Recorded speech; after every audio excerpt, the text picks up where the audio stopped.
Lazima tusonge naye.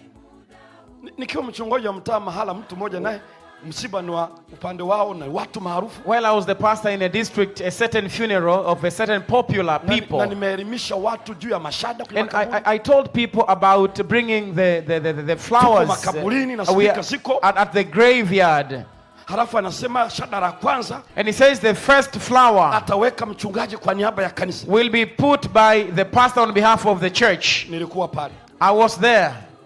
Na yeye amesimama hapa. And he stood there. Na ni shemasi mkuu. And he is the head deacon. Nikajifanya sijasikia. I pretended not to hear. Ili nijue huyu siko timamu ama zimefiata. To know, is he in his senses or it is otherwise. Akarudia. He repeated. Nikajua then I realized. Anafikiri umati huu. Does he think this multitude? Anataka kutumia umati kunishinikiza. He wants to use the multitude to bring a command. Nikaenda nikashika mic. I went and held the microphone. I said the Adventists hawaamini kupongeza maiti. Do not believe in lazima tusonge naye.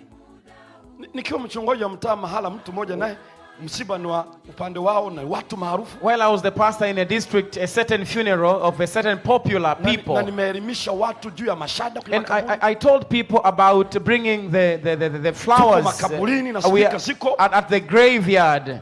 Halafu anasema shada la kwanza, and he says the first flower ataweka mchungaji kwa niaba ya kanisa, will be put by the pastor on behalf of the church. Nilikuwa pale. I was there.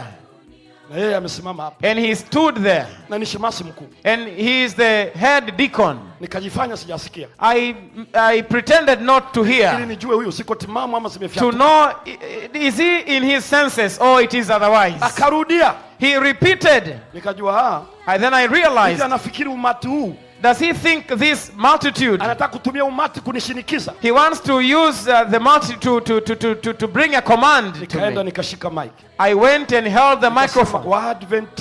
I said the Adventists hawaamini kupongeza maiti. Do not believe in